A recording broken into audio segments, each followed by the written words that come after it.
Hey, Mighty Habit fans, and welcome back. I'm Steven, And I'm Mary. and we are so excited for today's deep dive. Yeah. We're going to be tackling a book that's, Yeah. well, let's just say it's gotten some pretty strong reactions. It really has, Steven. And that's what makes it so interesting, right? Yeah, Sometimes the ideas that make us a little uncomfortable right. are the ones that are the most thought-provoking. Exactly. And the book we're diving into is no exception. It is called The Rudest Book Ever Ooh. by Shwetabh Gangwar. And just the title alone, Wow. this isn't your typical self-help book. Yeah, it's definitely not for the faint of heart, but I think that's part of the appeal, right? Right. Gangwar doesn't sugarcoat anything. He really challenges us to confront some hard truths about ourselves and about the world around us. Absolutely. Yeah. And one of the things that really struck me right away was this idea that we're all, in a way, products of our environment. Hmm. We're shaped by the beliefs and the values and the expectations of the society that we grow up in. Right. It's like we inherit this invisible script that dictates how we're supposed to think, how we're supposed to feel, and how we're supposed to behave. That's a powerful analogy, isn't it? It is. I mean, think about it from the moment we're born. Yeah. We're just bombarded with all these messages about who we should be, what we should believe, how we should live our lives. Right. These messages come from our families. They come from our friends, The media. the media, yeah, even the products that we buy. And it's not always a bad thing. Right. Some of these messages can be really positive and really helpful, but the problem is that we often absorb these messages unconsciously Yeah, without ever questioning whether they truly serve us. exactly. It's like we're on autopilot, just following this pre-programmed path without ever stopping to ask ourselves, where do I really want to go? Okay, so let me play devil's advocate for a second. Okay. Aren't we all influenced by our environment to some degree? Sure. I mean, it's human nature to be shaped by our experiences and the people around us. Yeah, of course we are. But Yeah.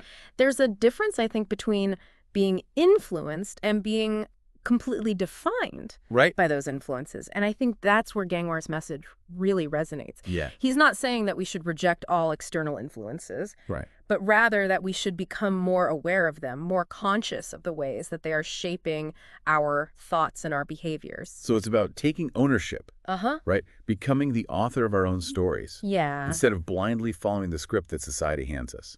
Exactly. It's about recognizing that we have a choice. Yeah. In how we respond to those influences, we can choose to passively accept them, or we can choose to question them, to challenge them, and to ultimately create our own unique path. And that's where things start to get a little rude, right? Yeah. I mean, challenging those deeply ingrained beliefs and expectations can be pretty uncomfortable, both for ourselves and for the people around us. Absolutely. And that's why I think Gangwar doesn't shy away from using provocative language. He really wants to shake us out of our complacency, to make us think critically about the assumptions that we're making and the choices that we're making in our lives. One specific example that really stood out to me was when Gangwar talks about the need to develop emotional self-reliance. Oh, that's a fascinating one. Tell me more about what resonated with you there. Well, he argues that we often give away our power by letting our emotions be dictated by external factors, Right. like other people's opinions, Yeah. events that are outside of our control, things like that. Yeah, it's like we become puppets, letting others pull our strings and control our emotional state. Right. Gangwar encourages us to break free from that pattern Yeah. by developing the inner strength and the resilience to regulate our own emotions. He gives this example of someone cutting you off in traffic. Oh, yeah. The typical reaction is to get angry, maybe even yell or honk your horn. But Gangwar suggests that we have a choice in that moment. We can choose to let that external event hijack our emotions, or we can choose to respond with calmness and composure. It's about recognizing that we have agency Yeah. over our own emotional state. We're not victims of circumstance. Right. We have the power to choose how we respond, even in challenging situations. Right. And it's not about suppressing our emotions Right. or pretending that they don't exist. Exactly. It's about developing the awareness and the skills to manage them effectively. I love that point. Yeah. It's about becoming the master of our own emotional house, so to speak. Right. Not letting every little thing that happens out there in the world determine how we feel on the inside. This leads us to another important point. Gangwar argues that emotional self-reliance goes hand in hand with intellectual independence. Oh, I see where you're going with this. It's like two sides of the same coin. Exactly. Yeah. If we're constantly letting external forces dictate our emotions, we're less likely to think critically and to form our own independent judgments. Gangwar believes that true freedom comes from liberating our minds from the shackles of societal programming and from the tyranny of our own reactive emotions. He encourages us to question everything, to challenge the status quo, and to develop our own unique worldview based on reason, evidence, and personal experience. It's interesting, this idea of questioning everything. Yeah. It reminds me of something I read recently about confirmation bias. Uh-huh. How we tend to seek out information that reinforces our existing beliefs while ignoring evidence that contradicts them. That's a great point, and it ties in perfectly with what we're talking about. Yeah. If we're not careful, we can end up living in these little echo chambers. Right. Where all we ever hear are voices that agree with us. Exactly. And that's not really thinking for ourselves, is it? It's the opposite, really. It's letting our existing beliefs dictate what we're willing to see and hear. Right. And Gangwar argues that true intellectual independence requires us to be open to different perspectives, even those that challenge our most cherished beliefs. That takes courage, doesn't it? It does. I mean, it's one thing to question societal norms or expectations, but it's a whole other level to question the very foundations of our own worldview. It can be unsettling, for sure. Yeah. But it's also incredibly liberating. Right. Imagine realizing that some of the beliefs you've held your entire life might not actually be true. Right. That you've been operating under a set of assumptions that you never even questioned. That's kind of mind-blowing when you think about it. It is. It's like the whole world opens up to you when you're willing to let go of those limiting beliefs and see things with fresh eyes. And that's precisely what Gangwar is inviting us to do. Yeah. He's not giving us a set of answers or a new dogma to follow. Right. He's giving us a set of tools, Right. a way of thinking that empowers us to question, to explore, and to ultimately discover our own truth. It's like he's saying, don't take my word for it. Go out there and figure it out for yourself. Exactly. Which, when you think about it, is pretty empowering. It is. It's a radical act of self-reliance, both intellectually and emotionally. Right. It's about taking responsibility for our own beliefs, our own emotions, and ultimately our own lives. You know, one of the things that really resonated with me in the book is this idea that we're all capable of more than we realize. Gangwar argues that we often underestimate our own potential. Yeah. That we limit ourselves by buying into societal expectations and by allowing fear to hold us back. He talks about how we're often conditioned to believe that success is something that happens to other people. Right? To the lucky few, to those who were born with certain advantages. Yeah. But he challenges that belief, suggesting that success is something that we can all achieve if we're willing to put in the work to challenge our limiting beliefs and to embrace a mindset of growth and possibility. I love that it's like he's saying, stop waiting for permission to be awesome. Just go out there and be awesome. Exactly. And it's not about achieving some external measure of success, Right. Like fame or fortune. It's about living a life that is true to yourself, a life that is aligned with your values and your passions. And that looks different for everyone, right? Absolutely. There's no one-size-fits-all definition of success. It's about defining success for yourself on your own terms. Right. And it's about having the courage to pursue it, even if it means going against the grain, challenging the status quo, and maybe even ruffling a few feathers along the way.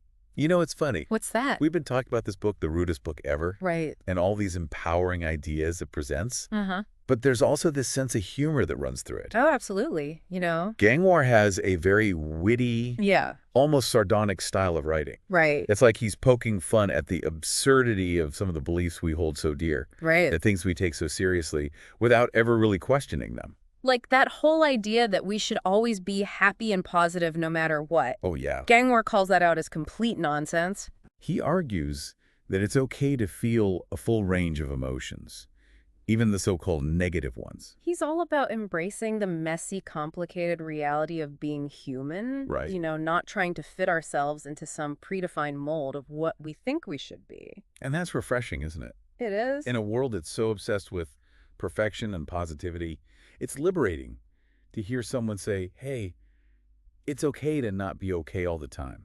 It's okay to feel sad, angry, frustrated.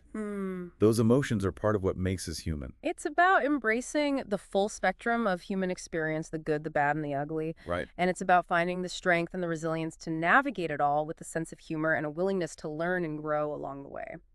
So we've talked a lot about the book's message, but I'm curious to hear your thoughts on the author himself, Shwetabh Gangwar.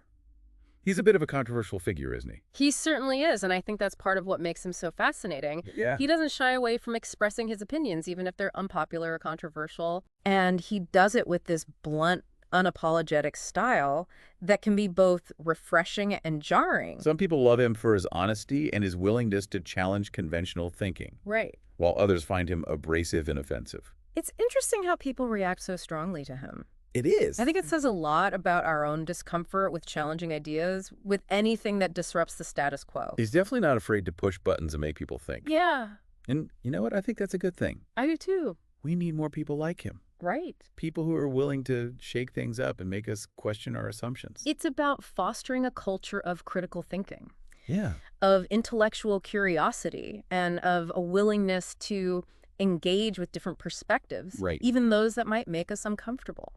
Building on this idea, let's explore how Gangwar encourages readers to break free from those societal expectations that can hold us back. Okay. One of the things he talks about is the importance of defining our own values. That's a crucial step, isn't it? It is. Because if we're not clear on what's truly important to us, Yeah. we're more likely to be swayed by external pressures and expectations. He argues that we should take the time to really reflect on what matters most to us, Yeah. what we stand for, and what kind of legacy we want to leave behind. It's about getting clear on our own internal compass, so to speak, Right. so that we can navigate the world with intention and purpose. He gives this great analogy of a ship's captain. I like this one. If the captain doesn't know where he's going, any wind will do. Right. But if he has a clear destination in mind, Mm-hmm. he can set his sails accordingly and chart a course that will lead him there. I love that analogy. Yeah. And it's so true. It is. If we don't have a clear sense of our own values, we're more likely to be tossed about by the winds of societal expectations, the opinions of others, and the ever-changing tides of popular culture. Right. But once we define our values, Yeah. we can start making choices that are aligned with those values, even if those choices go against the grain of what everyone else is doing. It's about having the courage to be true to ourselves, Yeah. even if it means standing out from the crowd or challenging the status quo. And that can be really hard, especially in a world where we're constantly bombarded with messages about how we should look, how we should think, and how we should live our lives. It takes a certain level of self-awareness and self-acceptance Right. to be able to filter out all that noise and to stay true to our own internal compass. Yeah. And that's something Gangwar really emphasizes in the book. He talks about the importance of developing a strong sense of self-worth, of recognizing our own inherent value, regardless of what others may say or think. Because if we don't believe in ourselves, Yeah. it's much harder to resist the pressure to conform to external expectations. He also talks about the need to be comfortable with being different, Yeah. with standing out from the crowd, with not fitting into the neat little boxes that society tries to put us in. Yeah, he celebrates individuality and encourages readers to embrace their unique quirks and perspectives. Which is so important, especially in a world that's increasingly homogenized and conformist. It is. It's about recognizing that our differences are what make us special, what make us interesting, and what ultimately contribute to the richness and diversity of human experience. You know, another thing Gangwar talks about is the importance of taking action. Oh, yeah. It's not enough to just read about these ideas and nod our heads in agreement. Right. He's all about putting these principles into practice, Yeah. about making real changes in our lives that reflect our newfound understanding. He encourages readers to set goals, Uh-huh. to make plans, and to take concrete steps towards creating the life they want to live. It's about moving beyond intellectualization Right. and into action, Yeah. about turning knowledge into wisdom by applying it in our daily lives. He even talks about the importance of failing, Yes? of making mistakes, Yeah. and of learning from those experiences. He argues that failure is not the opposite of success, No. but rather a necessary part of the journey. It's about embracing a growth mindset, Uh-huh. about seeing challenges as opportunities for learning and development. And about having the resilience to pick ourselves up when we fall down and to keep moving forward towards our goals. You know, one of the things that struck me as we were preparing for this deep dive Yeah. was how relevant Gangwar's message is to the world we live in today. Oh, absolutely. Yeah. In a time when we're constantly bombarded with information and opinions and external pressures, Right. it's more important than ever to develop the critical thinking skills, Yeah. the emotional resilience, and the self-awareness that Gangwar advocates for. We're living in a world where it's easy to get caught up in the noise, to lose sight of what truly matters, and to become disconnected from ourselves and from our own values. Gangwar's message is a powerful antidote to that. It is. He's reminding us that we have a choice, that we have the power to create the life we want to live, Right. and that we don't have to conform to anyone else's expectations but our own. It's a message that resonates deeply with me, and I hope it does with our listeners as well. Me too. Another thing Gangwar talks about is the importance of taking action. Oh, yeah. It's not enough to just read about these ideas and nod our heads in agreement. Right. He's all about putting these principles into practice. Yeah. About making real changes in our lives that reflect our newfound understanding.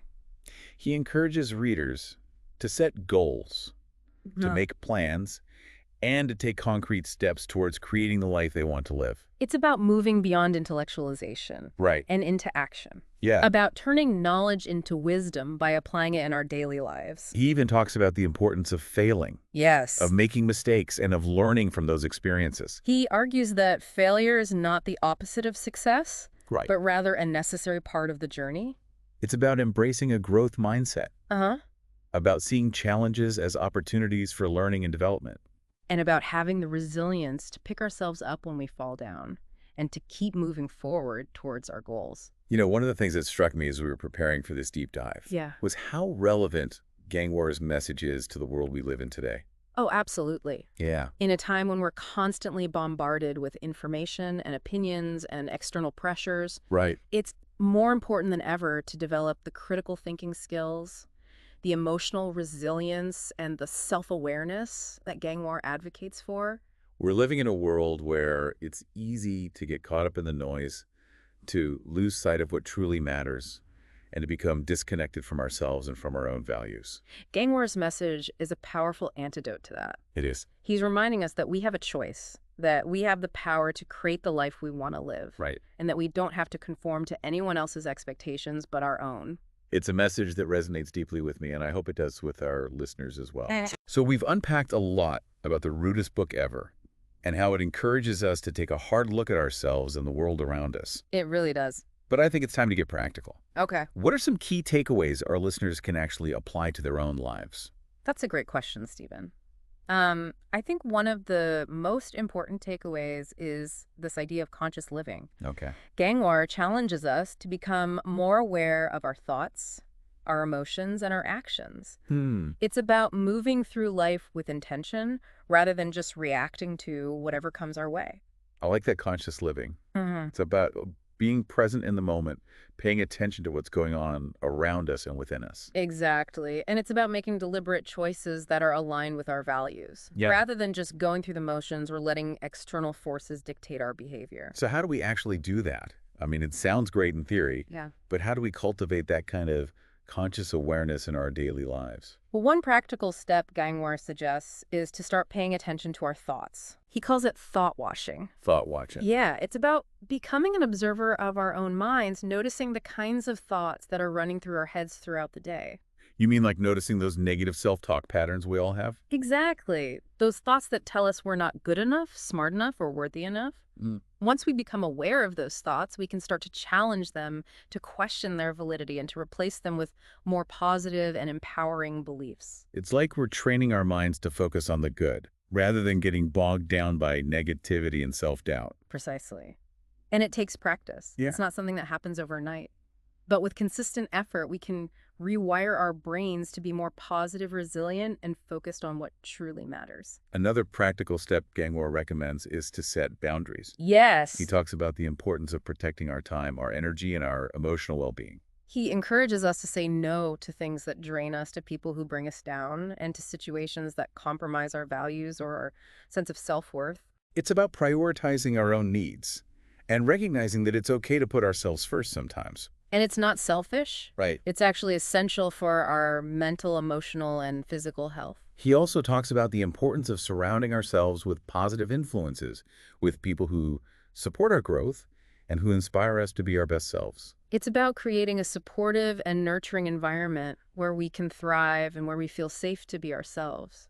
So for our listeners who are feeling stuck, who are feeling like they're living on autopilot, or who are just looking for a way to shake things up and live a more conscious and intentional life, What would you say is the most important message they should take away from the Rudest Book Ever? I think the most important message is this. You have a choice. Hmm. You have the power to create the life you want to live.